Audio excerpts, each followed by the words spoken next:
আসসালামু আলাইকুম। আমি আনাতুল্লাহর মা। আইএনডিআরে আমি সেপ্টেম্বর মাসে আসছি। আমার বাচ্চার অনেক প্রবলেম ছিল। আমি ফেসবুকে একটা রিভিউ দেখে তারপরে আমি এখানে আসছিলাম। আমি এর আগে বাচ্চাকে কোথাও দেখাই নাই। কিন্তু প্রবলেমগুলো ছিল, আমি চাচ্ছিলাম যে প্রবলেমগুলো আসলে কোথায় গেলে আমি সমাধান পাবো। এই সমাধানের জন্য আমি বিভিন্ন রকম চ্যানেল, বিভিন্ন রকম ডাক্তারের কমেন্টের জন্য আমি সার্চ দিছিলাম। তখন আমি আইএনডিআর একটা ভিডিও দেখি যে একটা গার্ডিয়ান আমার বাচ্চার মতনই সেম টু সেম একই প্রবলেম এবং এখানে সে সলভ হয়েছে। তো আমি এদের সাথে কন্ট্যাক্ট করি এবং উসমান গনি স্যারকে দেখাই, নিরামিষকে দেখাই। তো ওনারা বলে যে যেহেতু বাচ্চার বয়স কম, 3 বছর হয় নাই, তখন আমার বাচ্চার 3 বছর কম ছিল, 2.5 বছর প্লাস ছিল।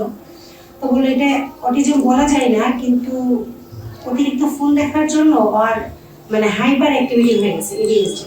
তো এটা যদি সমাধান এখনই সলিউশন না নেওয়া হয় তাহলে পরবর্তীতে এটা অটিজম হয়ে যেতে পারে। তো আমাদেরকে কিছু বললো যে কিভাবে ট্রিটমেন্টটা করা যায়। তো ওনার কথা শুনে আমরা এখানে দিলাম, দেওয়ার পরে আলহামদুলিল্লাহ আস্তে আস্তে একটু একটু করতে করতে আমার বাচ্চার আই কন্ট্যাক্ট আসলো।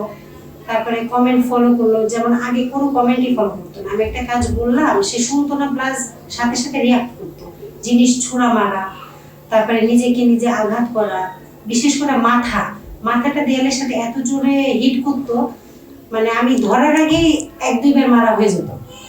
এটা অনেক কষ্ট দিত।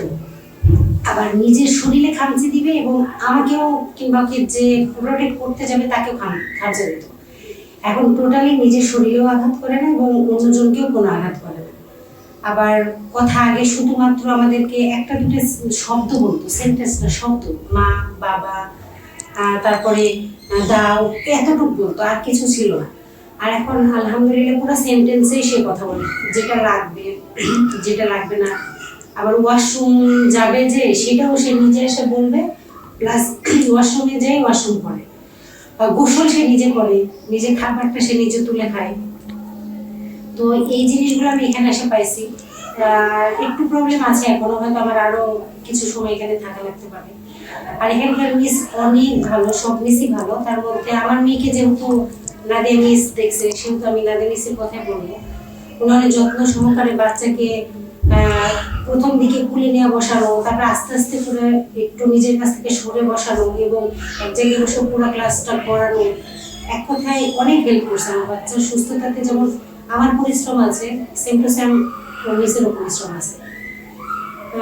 অলওয়েজ আমি বলতে পারি আলহামদুলিল্লাহ, কারণ বাচ্চা যদি same to same eye contact, speech ঢিলে কিংবা হাইপার অ্যাক্টিভিটি এই প্রবলেমগুলো থাকে, তাহলে আপনারা যদি আইএনডিআরে আসেন তাহলে আলহামদুলিল্লাহ আপনারা আপনাদের সলিউশনটা এখানে 100% না পান, আপনার বাচ্চার বয়স অনুযায়ী আপনাদের যেটা ইমপ্রুভ পাওয়ার প্রয়োজন ইনশাআল্লাহ আপনারা পাবেন।